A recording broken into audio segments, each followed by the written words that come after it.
सारस्वते देवे गौरवाणी प्रचारिणे निर्विशेष शून्यवादी पाश्चात्यदेशतारिणे। जय श्री कृष्ण चैतन्य प्रभु नित्यानंद श्री अद्वैत गदाधर श्रीवासादि गौरभक्तवृंद। ओम ज्ञानतिमिरान्धस्य ज्ञानञ्जनशलाकया चक्षुरुन्मीलितं येन तस्मै श्रीगुरवे नमः। श्रीचैतन्यमनोभीष्टं स्थापितं येन भूतले स्वयं रूपकदा मह्यं ददाति स्वपदान्तिकम्।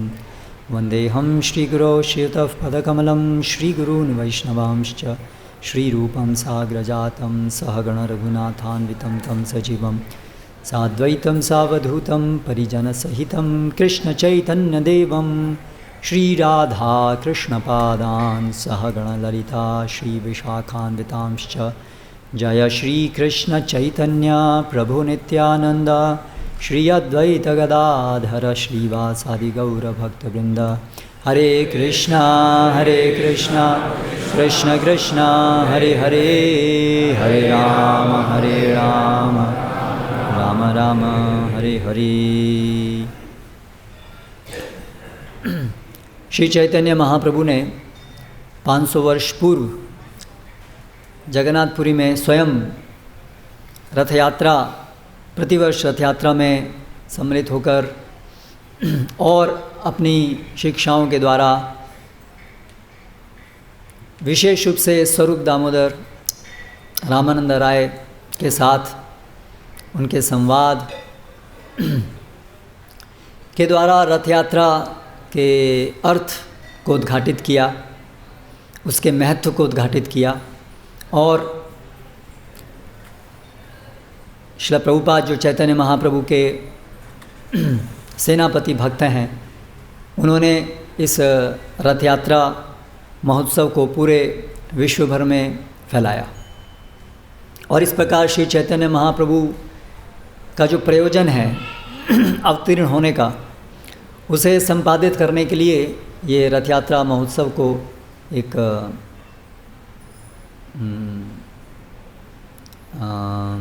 तरीका बनाया।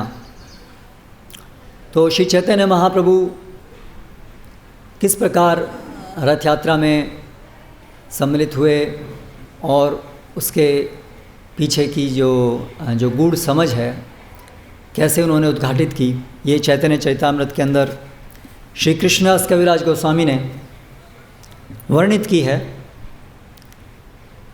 तो हम इस अध्याय से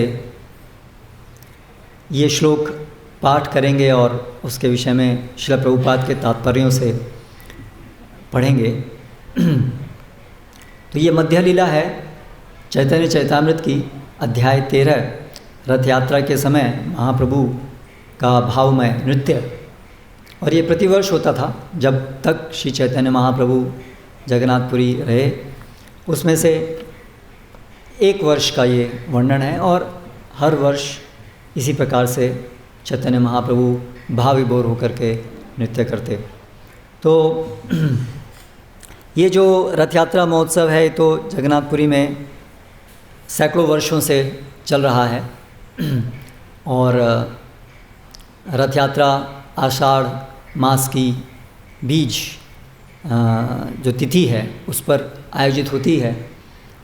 और उससे पहले जगन्नाथ भगवान 15 दिन पहले स्नान यात्रा होती है और उसके बाद भगवान जगन्नाथ अनवसर यानी कि दर्शन नहीं देते हैं। और जो भाग्य की देवी लक्ष्मी जी हैं, उनके साथ लीला अवसान करते हैं। और ये 15 दिन समाप्त होने पर जगन्नाथ भगवान इच्छा करते हैं कि अभी मैं सभी भक्तों को दर्शन देने बाहर जाऊं। और इसलिए रथ यात्रा, भगवान रथ पे सवार होके बाहर आते हैं। तो भक्तिदान सरस्वती महाराज समझाते हैं कि कैसे भगवान स्वकीय और परकीय, ये दो प्रकार से माधुर्य लीलाएं करते हैं। भगवान के साथ हम सभी का अलग अलग प्रकार से संबंध है। अलग अलग प्रकार के संबंधों में भक्त भगवान की सेवा करते हैं। वो संबंध जो हमारा है वो नित्य है, लेकिन अभी हमें वो ढका हुआ है। लेकिन जो अपनी शुद्ध चेतना में है वे इस प्रकार अलग अलग रसों में भगवान की सेवा करते हैं और रसास्वादन करते हैं। उसमें से जो माधुर्य रस है वो सर्वोत्तम है, और उसके अंदर स्वकीय और परकीय दो प्रकार के भाव हैं। ये सब विषय अति गूढ़ और अति उत्तम विषय हैं। हम सभी भक्तों के लिए पूजनीय विषय हैं, और इस दृष्टि से हम सम्मानपूर्वक इन विषयों के ऊपर कुछ चर्चा करते हैं। भक्तिसिद्धांत सरस्वती महाराज कहते थे, पूजल रागपथ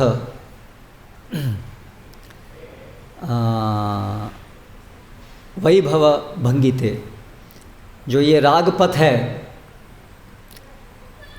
उसका हमें पूजन करना चाहिए, वो हमारे लिए पूजनीय है, वो हमारा परम आराधनीय विषय है। गौरव भंगिते, लेकिन आदरपूर्वक हमें उसको सुनना चाहिए, बहुत जल्दी नहीं करनी चाहिए उसमें उसके निकट जाने की। गौरव से, आदरपूर्वक डिस्टेंस मेंटेन करना चाहिए। तो इस तरह से हमारे आचार्य ने हमको सिखाया है कि हम हमारे जो अधिकार के अनुसार हमें भगवान की सेवा और भावनाएं रखनी चाहिए। अगर अधिकार के विहीन हम उच्च स्तर की भक्ति की कोशिश करेंगे तो वो नकल होगी और उससे हमारा अशुभ होगा। किंतु राग मार्ग जो श्री चैतन्य महाप्रभु जिसे देने अवतरित हुए हैं, अनर्पित चरिम चिरात करुणया अवतीर्ण कलौ समर्पयितुम उन्नतोज्ज्वल रस स्वभक्ति श्रियम। तो उसके विषय में, उस राग मार्ग के विषय में हमें कुछ जानकारी तो होनी चाहिए, जितनी हमारे लिए संभव है उसे ग्रहण कर पाना। और फिर जो हमारा स्तर है विधि भक्ति स्तर, उस स्तर पे रह करके हमें भगवान की सेवा करनी चाहिए, उस परम गंतव्य को ध्यान में रखते हुए। तो इस उद्देश्य से हम इन श्लोकों के माध्यम से ये जो परम गुह्य विषय है, जो रथ यात्रा के द्वारा श्री चैतन्य महाप्रभु ने उद्घाटित किया है, उसको कुछ हद तक सुनने का प्रयास करेंगे, इस निवेदन से भगवान से कि धीरे धीरे हम भक्ति में प्रगति करें और भगवान की जो सेवा भावना है वो हमारे हृदय में सही प्रकार से विकसित हो पाए। तो इस प्रकार जगन्नाथ भगवान ये इच्छा करते हैं अनवसर के बाद कि अभी मैं अपने भक्तों के बीच जाऊं, और वास्तव में गहरा अर्थ है कि वृंदावन जाऊं, क्योंकि जो जगन्नाथ नीलाचल क्षेत्र है वो द्वारका है, और वहाँ पर स्वकीय रस में भगवान की सेवा होती है। उनकी जो रानियाँ हैं उनके द्वारा उनकी सेवा होती है। किंतु वृंदावन के अंदर भगवान की प्रेमिकाएं हैं, गोपीगण, वो परकीय रस है। तो इसलिए ये जो रथ यात्रा है वो द्योतक है कि भगवान की इच्छा है कि अभी द्वारका से मैं वृंदावन जाऊं। तो भगवान रथ पे आरूढ़ होते हैं। तो विशेष सेवक हैं भगवान जगन्नाथ के, जो चिरकाल से, बहुत समय से ये एक विशेष कार्य पूरे अनवसर में जो भगवान की सेवा होती है वो उनके द्वारा होती है। उनको दैता कहते हैं। वो शबर जो जाति है उनसे वो उस जाति के लोग हैं जो, क्योंकि जगन्नाथ भगवान इस जगन्नाथ क्षेत्र में आने से पहले नीलाचल में शबरों के द्वारा उनका पूजा अर्चन होता था। जब इंद्रद्युम्न महाराज ने ये इच्छा की कि वो उनकी सेवा करें, उससे पहले वो नीलाचल में शबरों के द्वारा पूजित होते थे। तो जगन्नाथ भगवान ने अभी ऐश्वर्यपूर्ण इस भाव में मेरी पूजा हो ऐसे ही इच्छा की, और इसलिए वो ये सारी लीला क्रम हुआ और जगन्नाथ भगवान जगन्नाथ के रूप में पुरी में आए। तो साथ साथ तभी से जो सभी शबर हैं वो उस जाति के जो भी भक्त हैं भगवान के, महान भक्त, वो सब भगवान की विशेष सेवा करते हैं। तो अनवसर के समय वो सेवा करते हैं और प्रतिदिन भगवान को जो मंगल भोग लगता है जगन्नाथ भगवान को, वो भी उन्हीं के द्वारा लगता है। और इस दिन रथ यात्रा के दिन जो भगवान जगन्नाथ को उनके सिंहासन से जो रथ पर ले जाया जाता है वो इन्हीं लोगों के द्वारा ले जाया जाता है। तो दैता उनको कहते हैं, वो भगवान जगन्नाथ को ले जाते हैं और बहुत सारे रुई के गद्दे रखे जाते हैं और उसके ऊपर भगवान चलते चलते आते हैं। और फिर वो जो रास्ता है उसमें प्रताप रुद्र, जब चैतन्य महाप्रभु ये लीला कर रहे थे तो वहाँ पर जो राजा हैं प्रताप रुद्र हैं, और वो राजा स्वयं सोने की हैंडल, सोने के जिसमें हैंडल है उस झाड़ू से वो जो रास्ता है उसकी सफाई करते हैं, जिससे जगन्नाथ भगवान अपने सिंहासन से रथ पे आरूढ़ होते हैं। तो ये है, उस रास्ते में वो सफाई होनी चाहिए। अभी हम लोग रथ के आगे करते हैं, एक्चुअली वो प्रथा नहीं है। प्रथा है कि वो जब भगवान जगन्नाथ अपने सिंहासन से रथ पे जाते हैं उस समय, लेकिन अभी परिस्थितियाँ, अभी तो यहाँ से हम कार में लेके जाते हैं भगवान को, तो वो अवसर है नहीं। लेकिन वास्तव में वो पता है, इसलिए वो रथ के आगे झाड़ू लगाना वो पूरी की प्रथा नहीं है। तो वहाँ पर फिर प्रताप रुद्र महाराज कैसे एक राजा हैं, लेकिन भगवान जगन्नाथ एक तुच्छ सेवक की तरह से उनकी सेवा करते हैं, ये देख करके चैतन्य महाप्रभु बहुत प्रसन्न होते हैं। इससे पहले प्रताप रुद्र चैतन्य महाप्रभु से की शरण में जाना चाहते हैं, उनसे मिलना चाहते हैं, लेकिन चैतन्य महाप्रभु मना कर देते हैं। बोले, राजा मैं उनसे क्यों मिलूं, मैं तो विरक्त सन्यासी, राजा तो भोगी होते हैं, मैं उनसे क्यों मिलूं। लेकिन अभी प्रताप रुद्र को इस प्रकार से एक तुच्छ सेवक की तरह उनके भाव को देख करके चैतन्य महाप्रभु उन पर कृपा करते हैं, उन पर प्रसन्न हो जाते हैं। और इसी प्रसन्नता के कारण जगन्नाथ भगवान की रथ यात्रा में जो जगन्नाथ और चैतन्य महाप्रभु के बीच में जो आदान प्रदान हो रहा था उसको प्रताप रुद्र भी देख पा रहे थे। केवल कुछ ही लोग उस गुह्य रहस्य को देख पा रहे थे, उनमें से एक प्रताप रुद्र थे। तो उनको ये महान सौभाग्य प्राप्त हुआ क्योंकि इस प्रकार से उन्होंने जगन्नाथ भगवान की का सेवा भाव था उनके अंदर, इसलिए चैतन्य महाप्रभु की कृपा उनको प्राप्त हुई। तो मुख्य रूप से ये जो सेवा भाव है, इसी से ही भगवान आकर्षित हो सकते हैं, अन्य कोई चीज़ उनको आकर्षित नहीं करती है। फिर जगन्नाथ, बलदेव, सुभद्रा तीनों एक एक रथ पर आरूढ़ होते हैं और उसके बाद में इस पूरे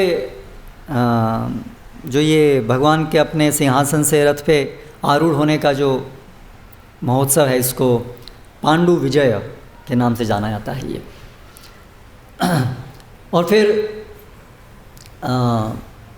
चैतन्य महाप्रभु स्वयं जो भी सभी भगवान जगन्नाथ के रथों के आगे जो सभी भक्तगण एकत्रित थे, जो कीर्तन चैतन्य महाप्रभु ने अपने निजी जनों को एकत्रित किया कीर्तन करने के लिए, संकीर्तन करने के लिए। संकीर्तन प्रवर्तक श्री कृष्ण चैतन्य, चैतन्य महाप्रभु संकीर्तन प्रवर्तक हैं। ये अन्य कारण हैं जिसके लिए चैतन्य महाप्रभु अवतरित हुए कि संकीर्तन के द्वारा सभी को ये भक्ति प्रदान करने के लिए। और उनका जो अवतरित होने का गुह्य कारण था वो श्रीमती राधा रानी क्या अनुभव करती हैं भगवान श्री कृष्ण की सेवा में, इसको अनुभव करना, ये उनका गुह्य कारण था आने का। तो संकीर्तन के द्वारा श्री चैतन्य महाप्रभु सभी विशेष रूप से जो कलयुग है जिसमें वो अवतरित हुए हैं उसके जीवों को कृष्ण प्रेम में डुबोते हैं। तो चैतन्य महाप्रभु ने ये रथ यात्रा और प्रतिदिन जगन्नाथ मंदिर में जहाँ तहाँ झारखंड में जहाँ भी चैतन्य महाप्रभु गए वहाँ पर ये संकीर्तन के द्वारा सभी लोगों को कृष्ण प्रेम प्रदान किया। चैतन्य महाप्रभु हाथ ऊंचा करके नृत्य करते और जिनके ऊपर भी दृष्टिपात करते वो कृष्ण प्रेम में भाव विभोर हो जाते। जानवर भी, पेड़ पौधे, पक्षी, पत्थर भी, सभी। तो चैतन्य महाप्रभु ने इस प्रकार से कीर्तनियाँ जो भी सभी उनके पार्षद थे उनको एकत्र किया और सभी को माला पहनाई। स्वयं अपने हाथ से परमानंद पुरी को माला पहनाई और अन्य सभी जो भक्त थे उनको माला और फिर चंदन का लेप किया। और उनको ऐसे 4 मुख्य कीर्तन के गुट में उनको विभाजित किया और खुद निर्धारित किया कि एक एक गुट में कौन प्रमुख कीर्तनिया होंगे और फिर उनके साथ साथ 5 उनके पीछे पीछे गान करेंगे और हर एक गुट में 2 मृदंग वादक होंगे। तो इस तरह से 4 और फिर अन्य और भी कुल मिलाकर के 7 गुट बने जो ये कीर्तन जगन्नाथ भगवान की रथ यात्रा में करेंगे। तो 4 जगन्नाथ भगवान रथ के आगे, 2 दोनों तरफ और 1 पीछे, इस प्रकार से 7 गुटों में। और फिर ये कीर्तन आरंभ हुआ और रथ चलने शुरू। रथ को जो खींचने वाले हैं उनको गौड़ा कहते हैं, ऐसे विशेष उनके बहुत शक्तिशाली रथ को खींचने वाले भगवान के सेवक हैं। और रथ धीरे धीरे चलता है और ये 7 गुटों में कीर्तन आरंभ होता है। और चैतन्य महाप्रभु वहाँ पर एक विशेष लीला करते हैं कि सभी 7 गुटों में जो भक्त हैं उनको सबको ऐसा लगता है कि चैतन्य महाप्रभु केवल हमारे ही गुट में हैं। और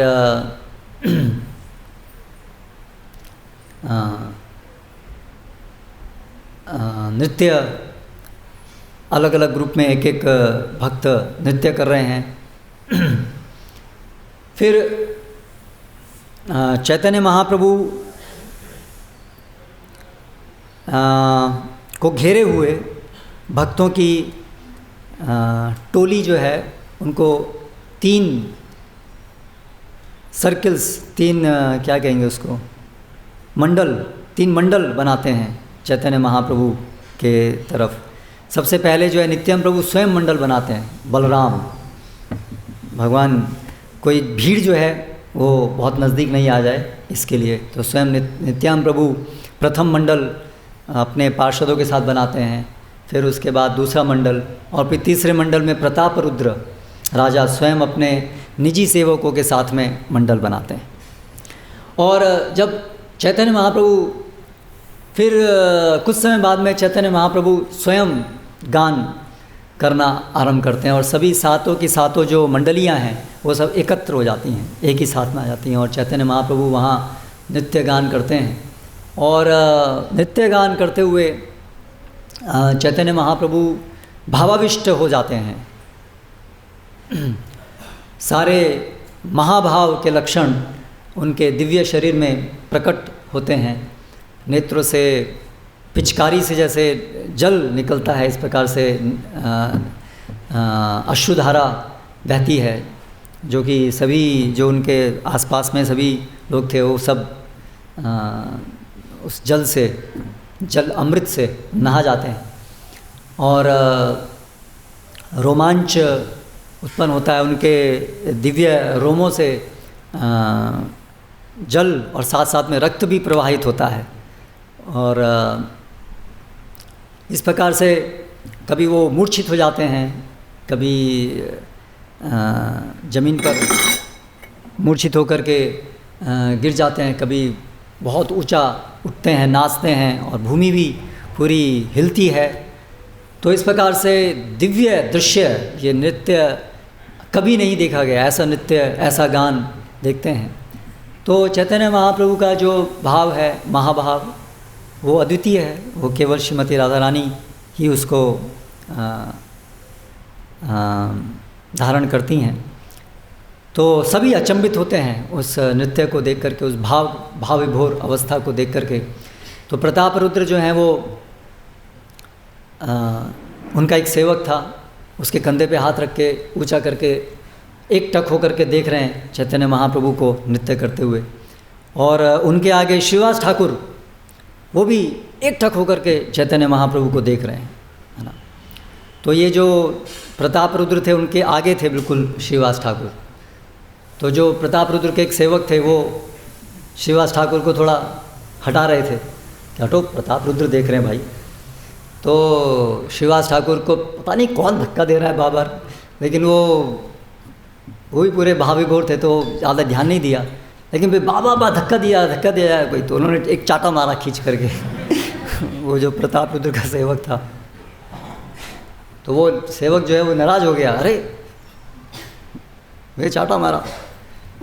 तो प्रताप रुद्र बोलते हैं कि तुम्हारे जैसा सौभाग्यशाली कौन है, तुम्हें श्रीवास ठाकुर का स्पर्श हुआ, मुझे तो वो स्पर्श नहीं हुआ तुम बड़े सौभाग्यशाली हो। तो चैतन्य महाप्रभु और उनके पार्षद, है ना, उनका मारना भी परम सौभाग्य है। तो इस तरह से ये सब चलता रहा। रथ कभी आगे बढ़ता, कभी रुक जाता। और फिर श्री चैतन्य महाप्रभु ने स्वरूप दामोदर गोस्वामी जो हमेशा उनके साथ रहते, उनसे एक पंक्तियाँ कुछ गाने को कहा। तो स्वरूप दामोदर गोस्वामी से नित्य प्रति रात रामानंद राय और स्वरूप दामोदर गोस्वामी के साथ जो चैतन्य महाप्रभु इन सभी उन्नत भावों में अभिव्यक्तियाँ करते थे, भाव विभोर होकर के अलग अलग श्लोकों के माध्यम से, गान के माध्यम से स्वरूप दामोदर गोस्वामी चैतन्य महाप्रभु के भाव के अनुसार श्लोक उद्धृत करते, जो चैतन्य महाप्रभु को प्रसन्न करते, और रामानंद राय अलग अलग गान गाते उन्हीं भावों के अनुसार।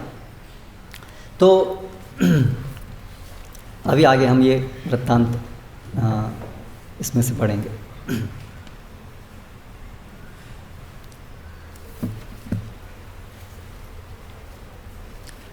तांडव नृत्य छाड़ी स्वरूपेर आज्ञा दिला, हृदय जानिया स्वरूप गाइते लागिला।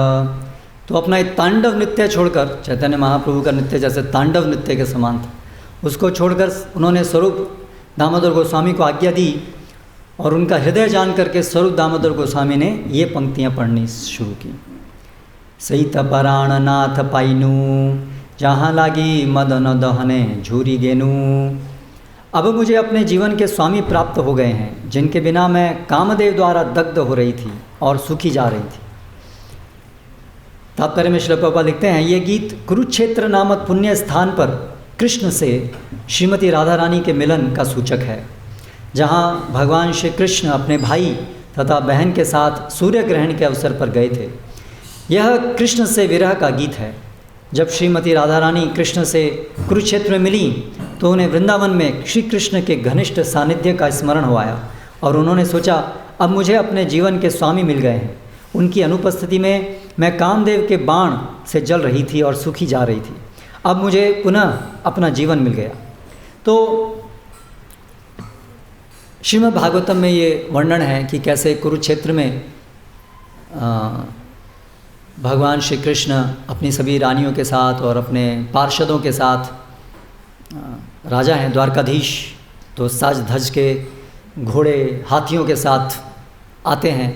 और इधर से यदुवंशी भी सभी वृंदावन से नंद बाबा, गोपीगण, गोपगण, ये सभी भी आते हैं सूर्य ग्रहण के बहाने वहाँ पर सम्मिलित होते हैं। तो वहाँ का ये वर्णन है। और वहाँ पर सभी से मिलते हैं, सभी रानियाँ एक दूसरे से मिलती हैं और रानियाँ गोपियों से मिलती हैं और भगवान कृष्ण की लीलाओं के विषय में आदान प्रदान करती हैं। और फिर भगवान श्री कृष्ण एकांत में जाकर के गोपियों से मिलते हैं और वो जो संवाद है वो वहाँ पर संकलित है भागवतम में। और उसी जो वो संवाद है, वही जो भावना है, वही श्री चैतन्य महाप्रभु जो स्वयं भगवान श्री कृष्ण है लेकिन राधा रानी का भाव लेकर के आए हैं, वो उसी राधा रानी के भाव में ये सभी स्मरण करते हैं उन श्लोकों का। तो ये यहाँ पर वर्णित है। यही धुया उच्चई स्वरे गाये दामोदर, आनंदे मधुर नृत्य करे ईश्वर। तो स्वरूप दामोदर उच्च स्वर में बार बार ये जो गान था, 2 लाइन 2 पंक्तियाँ, इसका उच्चारण करते और चैतन्य महाप्रभु आनंद विभोर होकर के मधुर नृत्य करते। धीरे धीरे जगन्नाथ करे न गमन, आगे नृत्य करी चले न शचीर नंदन। जगन्नाथ का रथ इस प्रकार धीरे धीरे चलता और शचीर नंदन श्री चैतन्य महाप्रभु नृत्य करते करते आगे चलते। जगन्नाथे नेत्र दिया सबे नाचे गाए, कीर्तनिया सह प्रभु पाछे पाछे जाए।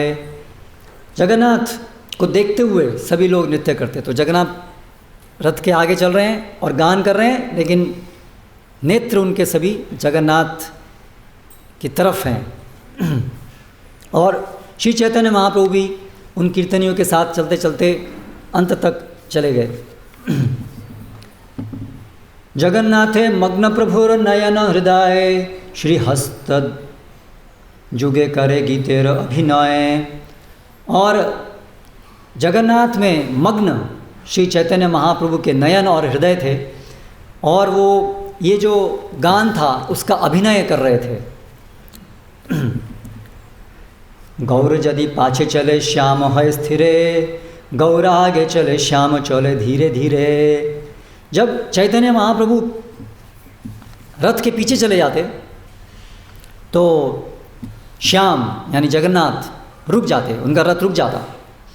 और जब चैतन्य महाप्रभु आगे चलते वापस तो फिर जगन्नाथ श्याम दोबारा धीरे धीरे चलने लगते।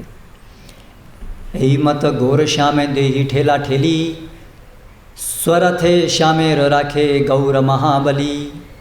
और इस प्रकार चैतन्य महाप्रभु भगवान जगन्नाथ में यह देखने की होड़ लगी थी, है ना, कौन आगे निकल जाए। किंतु चैतन्य महाप्रभु इतने बलशाली थे कि जगन्नाथ जी को अपने रथ में प्रतीक्षा करनी पड़ती। तो तात्पर्य में श्रील प्रभुपाद लिखते हैं अपने अनुभाष्य में, श्रील भक्ति सिद्धांत सरस्वती ठाकुर चैतन्य महाप्रभु के भावावेश का वर्णन इस प्रकार करते हैं। वृंदावन में गोपियों का साथ छोड़कर महाराज नंद के पुत्र श्री कृष्ण द्वारका में अपनी लीलाओं में संलग्न हो गए। जब कृष्ण अपने भाई बहन तथा अन्य लोगों के साथ द्वारका से कुरुक्षेत्र गए तब वे वृंदावन के निवासियों से पुनः मिले। श्री चैतन्य महाप्रभु कृष्ण को समझने के लिए श्रीमती राधा रानी की भूमिका अदा कर रहे थे। राधा भाव द्युति सुवलिता, भगवान जगन्नाथ कृष्ण हैं और श्री कृष्ण चैतन्य महाप्रभु श्रीमती राधा रानी हैं। श्री चैतन्य महाप्रभु द्वारा जगन्नाथ जी को गुंडीचा मंदिर की ओर ले जाना श्रीमती राधा रानी द्वारा कृष्ण को वृंदावन ले जाने जैसा था। श्री क्षेत्र जगन्नाथपुरी को कृष्ण की परम ऐश्वर्य लीला स्थली द्वारका क्षेत्र माना जाता है, किंतु वे श्री चैतन्य महाप्रभु द्वारा छोटे से गांव वृंदावन ले जाए जा रहे थे। जहाँ के सारे निवासी कृष्ण के प्रेम से ओतप्रोत हैं। श्री क्षेत्र ऐश्वर्य लीला का स्थान है, जिस तरह वृंदावन माधुर्य लीला का स्थल है। तो ये एक बड़ा श्री कृष्ण सेवा के अंदर एक बड़ा गुह्य विचार है, जिसको गौड़ीय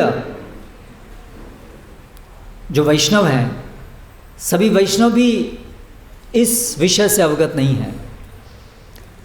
इसलिए जो चैतन्य महाप्रभु की जो लीलाएं हैं, वो जो गौड़ीय भक्तगण हैं, उनको ये अति गुह्य रस प्राप्त होता है कि कैसे वैकुंठपति, लक्ष्मीपति, भगवान नारायण, उनकी सेवा करना सभी मुक्ति पद से भी ऊपर है, किंतु उसके भी परे वृंदावन में ब्रजवासियों की जो सेवा है वो उसके भी अतीत है।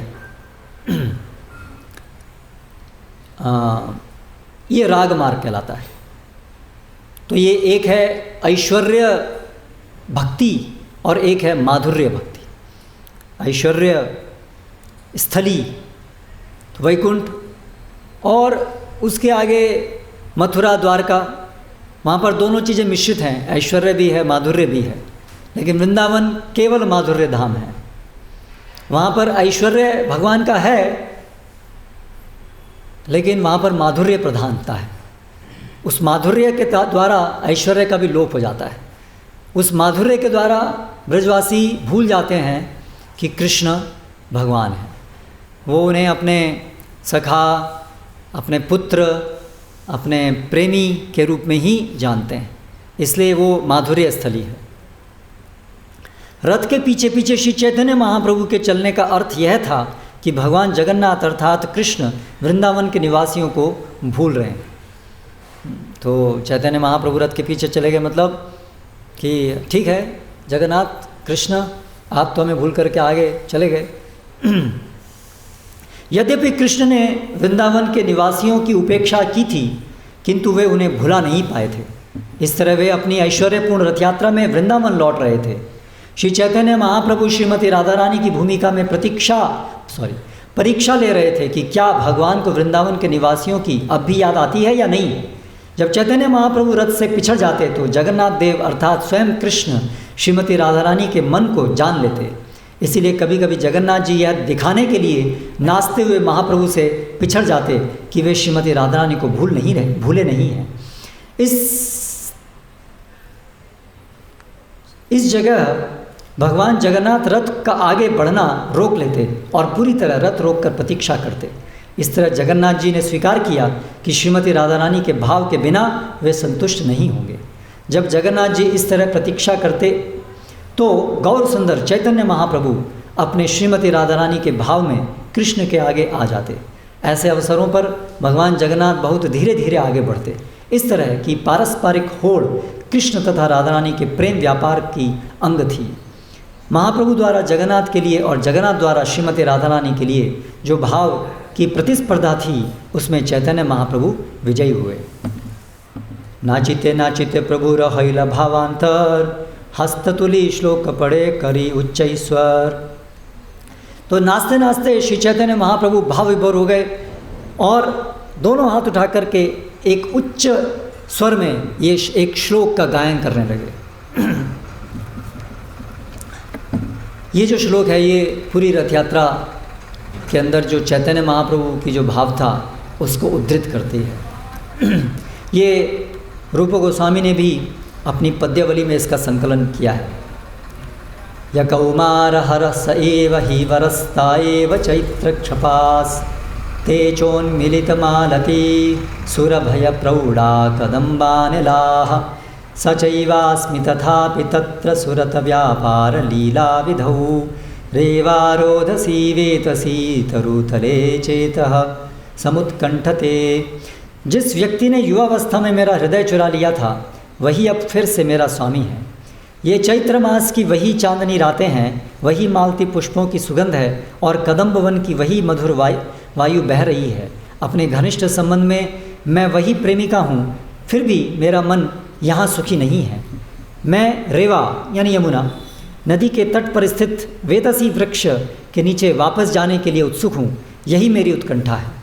तो ये कुरुक्षेत्र में जब श्रीमती राधा रानी भगवान श्री कृष्ण का दर्शन करती हैं तो वो ये उद्गार व्यक्त करती हैं कि वही कृष्ण है, वही मैं हूँ, वही ये रात चांदनी है, लेकिन फिर भी मैं यहाँ पर संतुष्ट नहीं हूँ, क्योंकि यहाँ पर श्री कृष्ण हाथी घोड़े और एक राजा के रूप में है। ये मुझे संतुष्ट नहीं करता है, इसलिए कृष्ण आप तो वापस वृंदावन आइए। तो ये पूरा भाव है रथ यात्रा के पीछे कि सभी ब्रजवासी भगवान से प्रार्थना करते हैं कि ये भले ही आपके दर्शन हमें यहाँ हो रहे हैं, लेकिन जो माधुर्य भाव है वो यहाँ नहीं है, इसलिए वो तो केवल वृंदावन में ही संभव है। इसलिए जो व्रज वासियों की जो भक्ति है, जो व्रज लीला है, वो विशेषता है व्रज धाम की। आराध्य भगवान व्रजेश तनयस तद्धाम वृंदावनम। इसलिए चैतन्य महाप्रभु ने ये उनका मत है कि जो व्रज के अंदर जो रूप है कृष्ण का वो परम आराध्य है और उनका धाम भी उतना ही आराध्य है। और जो गोपीगणों की उपासना है व्रजवधू वर्गेण वा कल्पिता, ये जो उपासना है उनकी, ये रम्या काचित, सबसे अधिक जो भगवान को प्रसन्न करने वाली, प्रसन्नता देने वाली जो उपासना है वो व्रजवधू जो गोपियां हैं उनकी जो सेवा है वो सर्वोत्कृष्ट है। और श्रीमद् भागवतम प्रमाणम अमलम, जो श्रीमद् भागवतम है वो परम प्रमाण है। और प्रेम पुमार तो महान, जो ये व्रज भक्ति के द्वारा जो स्थापित प्रेम है वो परम अर्थ है जीवों का, परम लक्ष्य है। तो ये सब श्री चैतन्य महाप्रभु इस रथ यात्रा के द्वारा स्थापित करते हैं। यही श्लोक महाप्रभु पढ़े बार बार, स्वरूप बिना अर्थ के हो न जाने इहार। तो ये बार बार चैतन्य महाप्रभु ये श्लोक पढ़ते हैं, लेकिन स्वरूप दामोदर के अलावा कोई भी इसका अर्थ नहीं जान पा रहा था। यही श्लोकार्थ पूर्व करी याची व्याख्यान, श्लोकेर भावार्थ करी संक्षेपे आख्यान। तो ये श्लोक मैंने पहले भी इसका व्याख्यान किया है, अभी संक्षेप में इसका अर्थ बताता हूँ। पूर्व जैछे कुरुक्षेत्रे सब गोपीगण, कृष्णेर दर्शन पाइया आनंदित मान। तो पूर्व में कुरुक्षेत्र में सभी गोपीगण कृष्ण का दर्शन पा करके आनंदित हुए। जगन्नाथ देखी प्रभु रसे भाव उठिल, सही भावाविष्ट हैया धुया गाया इला। जगन्नाथ को देख करके चैतन्य महाप्रभु में यही भाव उदित हुए, आनंदित हुए और भावाविष्ट होकर के इधर उधर भागते हुए इस प्रकार से वो ये गान करते। और उन्होंने दामोदर को ये गान करने के लिए कहा। अवशेष राधा कृष्ण करे निवेदन, सही तुम्हें सही यामी सही नव संगम। श्री चैतन्य महाप्रभु ने भगवान जगन्नाथ से इस प्रकार कहा, आप वही कृष्ण हैं और मैं वही राधा रानी हूँ। हम पुनः उसी प्रकार मिल रहे हैं जिस तरह हम अपने जीवन के प्रारंभ में मिले थे। तथापि हमार मन हरे वृंदावन, वृंदावने उदय कराओ आपन चरण। फिर भी हम दोनों वही हैं, किंतु आज भी मेरा मन वृंदावन धाम के प्रति आकृष्ट होता है। मेरी इच्छा है कि आप पुनः वृंदावन में अपने चरण कमल रखें। यहाँ लोकारण्य हाथी घोड़ा रथ ध्वनि, तहाँ पुण्यारण्य भंग पिक नाद सुनी। कुरुक्षेत्र के लोगों की भीड़ है, कुरुक्षेत्र में लोगों की भीड़ है, उनके हाथी घोड़े तथा घर्र घर्र करते रथ हैं, किंतु वृंदावन में फूलों के बाग हैं और उनमें मधुमक्खियों की गुंजार और पक्षियों की चहचहाट सुनी जा सकती है। तो ये एक ऐश्वर्य धाम है और एक माधुर्य धाम है। यहाँ राजवेश संगे सब क्षत्रियगण, तहाँ गोपवेश संगे मुरली वादन। यहाँ पर आपका राजवेश है, आप यहाँ राजा के वेश में हैं, आपके साथ बहुत सारे क्षत्रिय हैं, लेकिन वहाँ वृंदावन में आपका गोपवेश है। तो ये भगवान का सबसे उत्तम रूप है, जो ब्रज रूप है, जिसमें भगवान गोप वेश में हैं। और साथ में मुरली वदन करने वाले श्री कृष्ण का जो रूप है त्रिभंगी, ये भगवान श्री कृष्ण का सर्वोत्तम रूप है। ब्रजे तुम्हार संगे जय सुख आस्वादान, सही सुख समुद्र नहीं यहाँ नहीं का एक कण। जो आपके जो संग का जो सुख का आस्वादन वृंदावन में होता है, उसका एक कण भी यहाँ पर नहीं होता है। आमलैया पुनः लीला करो वृंदावने, तबे हमारा मनोवांछा है ते पूरणे।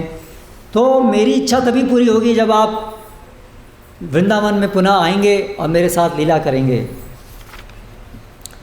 भागवते आछि जैछ राधिका बचन, पूर्वेतः सूत्रे मध्य करियाछि वर्णन। तो भागवत में कृष्णदास कविराज गोस्वामी कहते हैं राधिका के इन वचनों का समावेश किया गया है ना। और यहाँ पर उन्हीं सूत्रों को चैतन्य महाप्रभु उद्गार कर रहे हैं। सही भावावेशे प्रभु पढ़े आर श्लोक, सही सब श्लोकेर अर्थ नहीं बुझे लोग। वही भावावेश में चैतन्य महाप्रभु उन सभी श्लोकों को पढ़ते हैं, और वो सामान्य कोई भी जो सामान्य क्या जो अनेक भक्तगण भी थे, वो भी उनके इस गुह्य अर्थ को नहीं समझ पाते हैं। बहुत कम भक्त थे जो चैतन्य महाप्रभु के इस गुह्य उद्गात को समझ पाते थे, उद्गारों को समझ पाते थे। हाँ, स्वरूप दामोदर गोस्वामी थे और रूप गोस्वामी। स्वरूप दामोदर गोस्वामी समझ रहे थे, लेकिन उन्होंने इसको उद्घाटित नहीं किया, लेकिन रूप गोस्वामी ने इसको उद्घाटित किया और भक्ति रसामृत सिंधु के अंदर इनका समावेश किया। स्वरूप गोसाई जाने न कहे अर्थ तार, श्री रूप गोसाई कैलो ये अर्थ प्रचार। स्वरूप संगे आर अर्थ करे आस्वादन, नृत्य मध्य सही श्लोक करें पठान। स्वरूप दामोदर गोस्वामी वो अर्थ का आस्वादन करते और चैतन्य महाप्रभु नृत्य करते, आस्वादन करते, और इस श्लोक को वो पठन रूप स्वरूप दामोदर गाते। आहुश्चते नलिननाभ पदारविन्दं, योगेश्वरैर्हृदि विचिन्त्यमगाध बोधैः, संसारकूपपतितोत्तरणावलम्बं, गेहं जुषामपि मनस्युदास्यदानः। तो ये श्रीमद् भागवतम से ये श्लोक है। तो जब भगवान श्री कृष्ण कुरुक्षेत्र में एकांत में गोपियों से मिले, तो उन्होंने गोपियों से कहा कि मैं जानता हूँ कि आप बड़ी शुद्ध हैं कि मैं आपको छोड़ के चला गया, क्योंकि भगवान श्री कृष्ण जब गए मथुरा वृंदावन से, अक्रूर उनको लेने आए थे कि कंस ने बुलाया है आपको। तो भगवान श्री कृष्ण वहाँ से कह के गए थे कि मैं जाके आता हूँ, बुलाया है। तो तब से भगवान श्री कृष्ण तो कभी वृंदावन वापस नहीं आए, और युगायिताम निमेषेना, एक एक दिन सभी ब्रजवासियों के लिए युगों के समान था, और वो लगभग मृत प्राय थे। तो फिर जब कुरुक्षेत्र में मिले तो भगवान श्री कृष्ण उनसे कहते हैं कि ये सब आदान प्रदान होता है। भगवान श्री कृष्ण कहते हैं कि आप व्यथित मत होइए, ये सब आप तो अपना मन जो है वो परम ब्रह्म में स्थित कीजिए। भगवान सर्वत्र हैं और ये देह जो है वो अनित्य है, हम सब नित्य हैं। ऐसे करके उनको ज्ञान योग भगवान वचन देते हैं कि आप उनको सांत्वना देने के लिए। तो ये सब सांत्वना सुन करके गोपीगण ये श्लोक बोलते हैं। गोपियाँ इस प्रकार बोली, हे कमलनाभ, जो लोग भौतिक संसार रूपी गहरे कुएं में गिर चुके हैं, उनके लिए आपके चरण कमल ही एकमात्र आश्रय हैं। आपके चरणों की पूजा तथा उनका ध्यान बड़े बड़े योगी तथा विद्वान दार्शनिक करते हैं। तो ये जो आप ध्यान करने को बोल रहे हैं कि आपके चरणों पे ध्यान करो, भगवान के चरणों पे ध्यान करो, ऐसा आप जो बोल रहे हैं, तो ये तो बड़े बड़े योगी गण हैं, ज्ञानी गण हैं, ये लोग करते हैं। हम लोग तो सामान्य स्त्रियां हैं, घर के कार्यों में व्यस्त, तो ये सब जो आप वचन बोल रहे हैं किसके लिए बोल रहे हैं? सब हमारे लिए तो संभव नहीं है। सब हम तो संसार रूपी गहरे कुएं में गिरे हुए हैं। तो हम चाहती हैं कि वही चरण कमल हमारे हृदय में उदित हों। यद्यपि हम सभी गोपियाँ गृहस्थी के कार्यों में संलग्न रहने वाली सामान्य स्त्रियाँ हैं। तो ये व्यंग्यात्मक है। तो गोपीगण भगवान कृष्ण को उलाहना देती हैं कि ये सब ज्ञान मार्ग ये हमारे लिए नहीं है। हमें तो बस आप वृंदावन चलो, हमें यही चाहिए और कुछ नहीं चाहिए। अन्य हृदय मन मोर मन वृंदावन, मने वने एक करी जानी, ताहाँ तुम्हारा पदद्वय कराह जदि उदय, तभी तुम्हारा पूर्ण कृपा मानी। तो श्रीमती राधा रानी ये वचन कहते हैं और चैतन्य महाप्रभु उन्हीं के भाव में हैं, तो उन्हीं के भाव से ये वचन कह रहे हैं। अन्यों का हृदय मन है, लेकिन मेरा मन वृंदावन है। मने वने एक करी मानी, और मेरा जो मन और वन एक ही है। तहाँ तुम्हारा पदद्वय, वहाँ पर आपके जो दो चरण कमल हैं, कराह यदि उदय, यदि उनका उदय वहाँ होगा वृंदावन में, यानी मेरे हृदय में है और मेरा हृदय वृंदावन, तो वृंदावन में यदि आपके चरण कमल आएंगे तभी तुम्हार पूर्ण कृपा मानी, तभी आपकी कृपा पूर्ण रूप से मुझ पर होगी, मैं ऐसा मानूंगी। श्रील प्रभुपाद तात्पर्य में लिखते हैं, मन का काम है सोचना, महसूस करना और इच्छा करना। इसी के द्वारा मन भौतिक रूप से अनुकूल वस्तुओं को स्वीकार करता है और प्रतिकूल वस्तुओं का त्याग करता है। तो ये सामान्य मन की बात है। भौतिकता में लिप्त मन हमेशा जो उसके तीन मुख्य कार्य हैं मन के, विचार करना, अनुभव करना और इच्छा करना, उन तीनों से वो क्या करता है, जो भी हमारे भौतिक सुखों के लिए अनुकूल विषय हैं उनको स्वीकार करता है, उनके विषय में सोचता है, उनकी कामना करता है। मन के जो भी कार्य हैं उससे जो भी इंद्रिय भोग के अनुकूल विषय हैं उसमें मन हमेशा हमारा रत रहता है, और जो भी इंद्रिय भोग में प्रतिकूल है उसको वो त्यागने की कोशिश करता है, उससे दूर रहने की कोशिश करता है। ये हम सबके मन का लेखा जोखा है। साधारण लोगों की ऐसी ही चेतना रहती है, लेकिन जब मन कुछ भी स्वीकार या त्याग नहीं करता, यानी इंद्रिय भोग के लिए ना तो कुछ स्वीकार करता है, ना इंद्रिय भोग के लिए ही कुछ त्याग करता है, यानी इंद्रिय भोग को केंद्र में रख करके ना तो किसी चीज़ को स्वीकार करता है, ना किसी चीज़ को त्याग करता है, और केवल भगवान के चरण कमलों में दृढ़ता से स्थिर रहता है, तो उसका मन वृंदावन के समान बन जाता है। तो वृंदावन मतलब जहाँ पर श्री कृष्ण हमेशा रहते हैं। एकम पदम न गच्छति, वृंदावन त्याज्य एकम पदम न गच्छति, जिसको छोड़ करके भगवान कृष्ण कहीं नहीं जाते। लेकिन वो तभी संभव है, ये वृंदावन का मुख्य लक्षण क्या है कि वहाँ पर केवल कृष्ण संतुष्टि ही एकमात्र चिंतन है, एकमात्र कार्य है, और अन्य कोई कार्य नहीं है। तो जब जीव का हृदय भी उसी प्रकार का हो जाता है, जब वहाँ पर एक ही कार्य रह जाता है, केवल कृष्ण सेवा, कृष्ण मनन, कृष्ण चिंतन, और इंद्रिय भोग लेश मात्र भी नहीं रहता है, उसका गंध भी नहीं रहती है, तब वो मन वृंदावन समान बन जाता है। और फिर जब वृंदावन बन गया तो वहाँ पर कृष्ण स्वयं है ही हमेशा, क्योंकि भगवान कभी वृंदावन से अलग होते ही नहीं हैं। तो ऐसे मन में हमेशा श्री कृष्ण का वास होता है। जहाँ कृष्ण है वहीं श्रीमती राधा रानी, और फिर जहाँ कृष्ण का वास होता है तो वहाँ स्वाभाविक रूप से श्रीमती राधा रानी का वास है, गोपियाँ हैं, ग्वाल बाल हैं, अन्य सभी ब्रजवासी हैं। जैसे ही कोई अपना मन कृष्ण पर केंद्रित करता है, वैसे ही उसका मन वृंदावन के समान बन जाता है।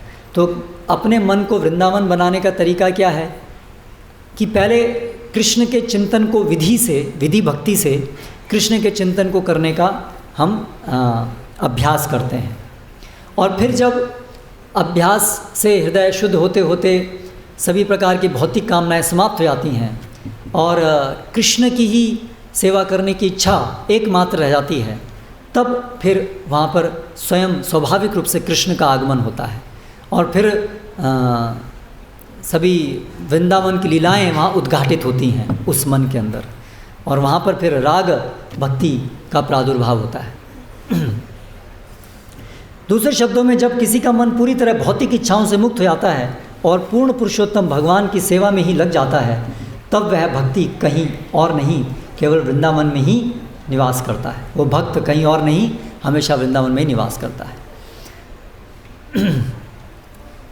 प्राणनाथ शुनमोर सत्य निवेदन, व्रजमार सदंतः तोमार संगम, ना पाइले न रहे जीवन।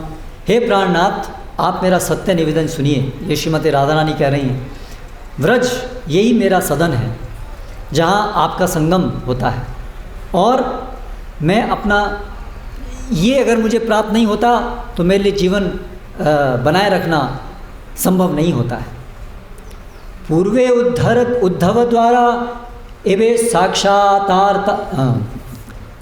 साक्षात हमारे, जोग ज्ञाने कहला उपाय, तुम्हें विदग्ध कृपामय जानहो हमार हृदय, मोरे छे कहिते न जुजाए। आपने पहले भी उद्धव को भेजा था ये सब योग ज्ञान सिखाने के लिए हमको, है ना। तो इस कुरुक्षेत्र लीला से पहले भगवान ने एक बार उद्धव को भेजा था कि जाके ज़रा समाचार लेके आओ ब्रजवासियों का। और एक और भी कारण था कि वो उद्धव को दिखाना चाहते थे कि ब्रजवासियों की भक्ति का क्या स्तर है। द्वारका वासियों की भक्ति तो अति श्रेष्ठ है, लेकिन ब्रजवासियों की जो भक्ति है वो द्वारका वासियों को भी आश्चर्यचकित करने वाली है। तो उद्धव वहाँ पर गए भगवान का संदेश लेकर के, तो उन्होंने भी वहाँ पर, भगवान ने बोला था ये सब बताना उनको, तो वहाँ पर उन्होंने भी सांत्वना देने की कोशिश की थी कि ज्ञान में स्थित होकर सांत्वना देने की स्थिति की थी। तो राधा रानी कह रहे हैं पहले भी आपने ऐसा किया था, अभी दोबारा आप ऐसा कर रहे हो। कितने दुष्ट हो आप, आपको, आप विदग्ध हो। कृपामय जानह आमार हृदय, आप जानते क्यों नहीं हैं मेरे हृदय क्या है, आप क्यों उसको जानने का प्रयास नहीं करते हैं। मोरे इच्छे कहिते न जुझाए, आपके लिए ये ठीक नहीं है ये ज्ञान और योग का उपदेश हमारे लिए करना। तात्पर्य, जो कृष्ण के विचारों में सदा मग्न रहता है उसे परम सत्य की खोज करने की चिंतन विधि अर्थात योग की विधि अच्छी नहीं लगती है। तो योग विधि अत्यंत उत्कृष्ट विधि है। मनुष्यनाम सहस्रेषु कश्चित यतति सिद्धये यततामपि, जो ऐसे मोक्ष की इच्छा से योग साधना करते हैं उनमें से कुछ ही लोग जो हैं वो मुक्त हो पाते हैं। लेकिन यहाँ पर बात चल रही है जो मुक्त जन में भी के भी आगे की बात चल रही है ना। तो भक्त कभी भी चिंतनशील कार्यों में रुचि नहीं रखते। चिंतन, भगवान के चरणों का चिंतन योग साधना से, भक्ति भाव से, विधि भक्ति के अंदर हम भगवान के रूप को समझते हुए, उनकी लीलाओं को समझते हुए उनकी व्यक्तिगत सेवा करने का प्रयास करते हैं विधि भक्ति के अंदर। लेकिन योग ज्ञान विधि में उनका जो चिंतन होता है वो एक निराकार ब्रह्म का चिंतन या परमात्मा का चिंतन होता है। वहाँ पर जो कृष्ण या इवन जो विष्णु है, नारायण, उनका चिंतन योग ज्ञान विधि से नहीं होता। व्यक्तिगत जो कृष्ण रूप है उनका चिंतन तो भक्ति के अंदर ही होता है। उसे ज्ञान का अनुशीलन या योग का अभ्यास करने के बजाय मंदिर में अर्चा विग्रह की पूजा करने और भगवान की सेवा में निरंतर लगे रहना चाहिए। तो योग ज्ञान के द्वारा हिमालय इत्यादि एकांत स्थान में जाकर के सर्वव्यापी विष्णु का एक अर्थ है सर्वव्यापी, और नारायण एक अर्थ है जिसमें भगवान सर्वव्यापी हैं, लेकिन वहाँ पर उनका एक दिव्य रूप है जो जिनका हम दर्शन कर सकते हैं, जिनके साथ हम बातचीत कर सकते हैं। तो ये जो भक्तगण हैं वो ऐसे निराकार निर्विशेष पर या परमात्मा पे ध्यान करने की जगह मंदिर में आकर भगवान के अर्च विग्रह की सेवा के द्वारा उनके ऊपर ध्यान करते हैं। ये भक्ति विधि है। ये ध्यान योग साधना का ध्यान नहीं है, ये व्यक्तिगत भगवान के रूप के ऊपर ध्यान है। निराकार निर्विशेष या परमात्मा के ऊपर ध्यान नहीं है, ये भगवान के रूप के ऊपर ध्यान है। है ना। यहाँ पर भगवान का रूप है। मंदिर में अर्चा विग्रह की पूजा को भक्तगण भगवान की प्रत्यक्ष सेवा मानते हैं, है ना। ये भगवान की प्रत्यक्ष सेवा है ना। भगवान की मूर्ति अर्चा विग्रह या अर्चा अवतार कहलाती है, जो परम भगवान का भौतिक पदार्थ से में प्राकट्य होता है। अंततः पदार्थ में प्रकट कृष्ण अथवा आत्मा में प्रकट कृष्ण में कोई अंतर नहीं होता, क्योंकि दोनों ही उनकी शक्तियाँ हैं। कृष्ण के लिए पदार्थ और आत्मा में कोई अंतर नहीं है, अतः भौतिक रूप में उनका प्राकट्य उनके मूल रूप में सच्चिदानंद विग्रह जितना ही अच्छा है। शास्त्रों द्वारा निर्धारित तथा गुरु द्वारा बतलाए गए विधि विधानों के अनुसार अर्चा विग्रह पूजा में संलग्न भक्तों को क्रमशः अनुभव होती है और यह पूर्ण पुरुषोत्तम भगवान के प्रत्यक्ष संपर्क में है। अतः वह तथाकथित ध्यान, योगाभ्यास एवं मानसिक तर्क वितर्क में रुचि नहीं लेता। तो इस प्रकार बहुत सुंदर सुंदर श्लोक आगे हैं, आप लोग दिन में समय निकाल करके पढ़ सकते हैं। यहाँ पर समय की मर्यादा है, इसलिए मैं केवल एक अंतिम श्लोक जो इस अध्याय में दिया है उसको पढ़ूंगा। तो भगवान श्री कृष्ण जब ये सब उद्गार सुनते हैं तो भगवान श्री कृष्ण सभी गोपियों को संबोधित करते हुए कहते हैं कि वास्तव में ऐसा कभी नहीं है कि मैं आपको कभी भूल पाया, लेकिन मेरे दुख की व्यथा मैं किससे कहूँ, है ना। तो भगवान श्री कृष्ण भी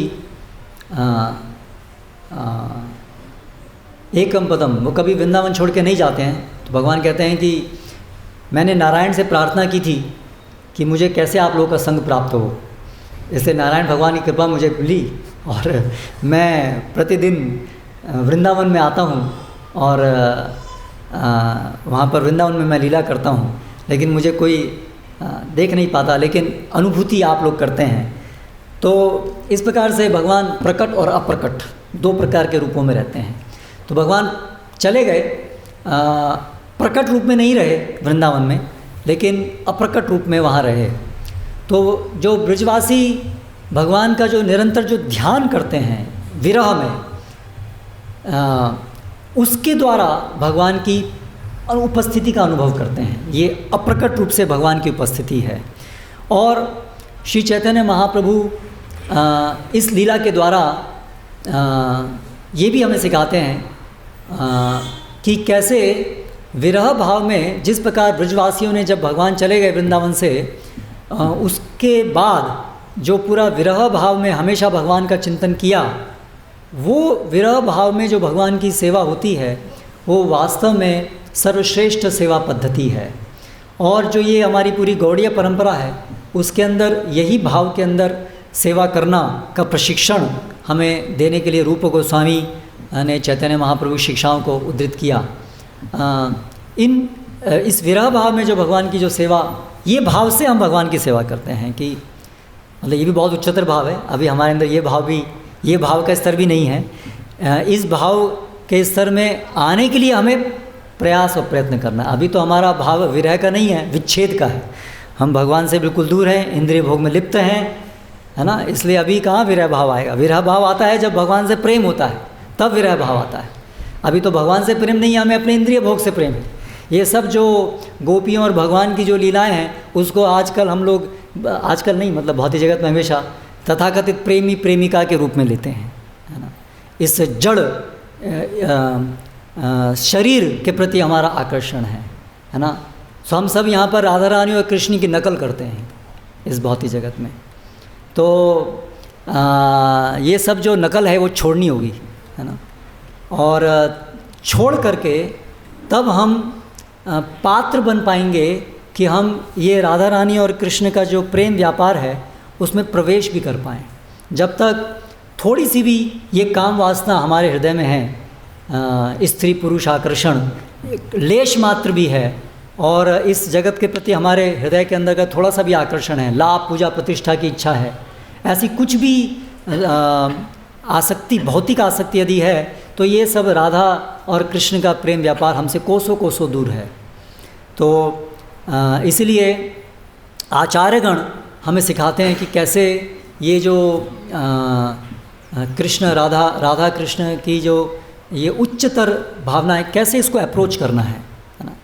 तो हृदय को शुद्ध करने की विधि, ये संकीर्तन और ये सभी धीरे धीरे शास्त्रों का अध्ययन, श्रवण, कीर्तन, ये विधि से हम धीरे धीरे अपने हृदय को शुद्ध करें। जंप नहीं लगाएं। भारत में है ना सहजिया मार्ग है, जिसमें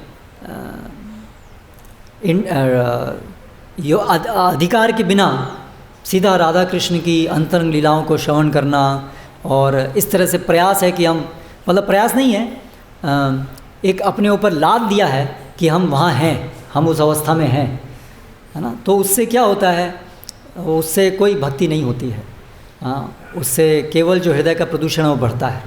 तो इसलिए ये वार्निंग है भक्तों को कि हमें पूजल राग पथ, उसको वो हमारे लिए आराधनीय है, उसको दूर रह कर के पूजा करें। इसलिए हम यहाँ पर विधि मार्ग से अर्च विग्रह की सेवन करते हैं और अलग अलग प्रकार की सेवाओं में रहते हैं। तो जिससे ये जो दास्यता का भाव है, ये पहले ये हमारे अंदर आना चाहिए।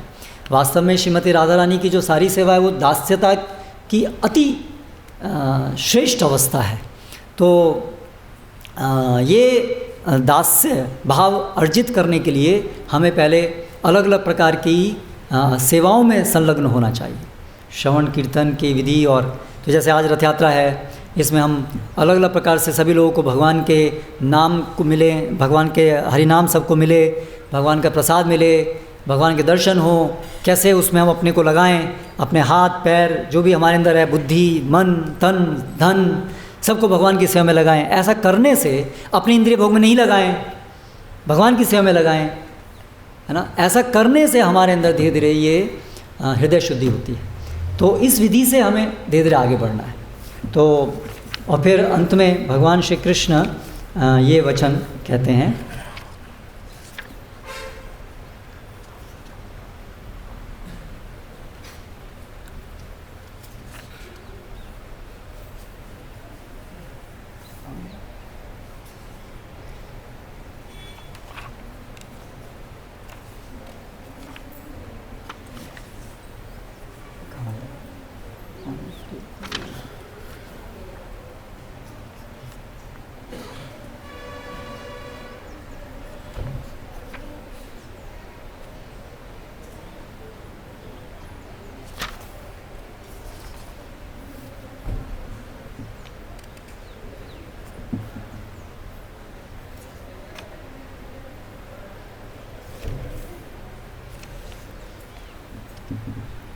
তোমার যে প্রেম গুণ করে আমাকর্ষণ আনিবে আম দিন দিশ বিষে পুনঃ আমি বৃন্দাবনে ব্রজবধূ তোমাसने विलसिब रजनी दिवसे। तुम्हारे प्रेम में गुण मुझे सदैव वृंदावन की ओर खींचते रहते हैं। वे 10-20 दिनों में मुझे निश्चय ही वापस बुला लेंगे और लौटने पर मैं तुम्हारे और ब्रजभूमि की सारी बालाओं के साथ रात दिन विलास करूँगा।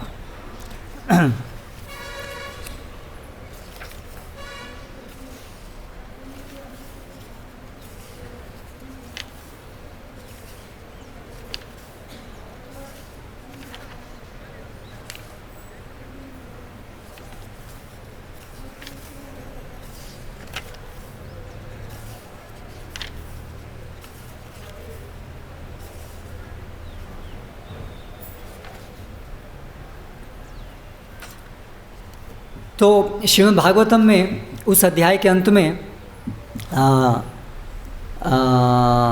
भगवान श्री कृष्ण बताते हैं कि आप मेरी भक्ति से सभी लोग मेरी तरफ आकृष्ट होते हैं, लेकिन आपका जो स्नेह है वो मुझे विवश करता है वृंदावन आने के लिए। भवती नाम मद आप नहा, ये श्लोक भगवान बताते हैं कि आपका जो स्नेह है वो विशेष है। तो इस रथ यात्रा के द्वारा जो व्रजवासी हैं उनके प्रेम से आकृष्ट होकर के भगवान जगन्नाथ द्वारका छोड़ करके वापस वृंदावन जाने के लिए विवश होते हैं। तो इस तरह से ये गुंडीचा मंदिर जो है वो वृंदावन का द्योतक है और जगन्नाथ मंदिर वो द्वारका का द्योतक है। तो इस प्रकार श्री चैतन्य महाप्रभु ने इस रथ यात्रा में श्रीमती राधा रानी के इन भावों को अंगीकार करके अपना जो निजी उनका हेतु था अवतरण होने का, श्रीमती राधा रानी के भाव को के अनुभव को अनुभव करना वो उन्होंने किया। और साथ साथ हम सभी के लिए ये संकीर्तन यज्ञ के द्वारा क्रमबद्ध होकर के हम कैसे उसमें आगे जा सकें, ऐसा किया। तो श्रील प्रभुपाद ने इसी प्रकार ये रथ यात्रा आयोजन करके हमें बहुत सारी सेवाओं के अवसर प्रदान किए हैं। प्रतिदिन ये अलग अलग प्रकार की सेवाओं में हमको लगाया। मंदिर में बहुत सारी सेवाएं, प्रचार के कार्य, पुस्तक वितरण, तो ये सब कार्य जो हैं वो हमें धीरे धीरे भगवान की तरफ ले जाएंगे। तो हमें सभी को चाहिए कि हम उत्साह से इन सब भगवान की सेवा में भाग लें। हरे कृष्णा। भगवान श्री जगन्नाथ की जय। जगन्नाथ बलदेव सुभद्रा महारानी की जय। जगन्नाथ रथ यात्रा महोत्सव की जय। हरे कृष्णा।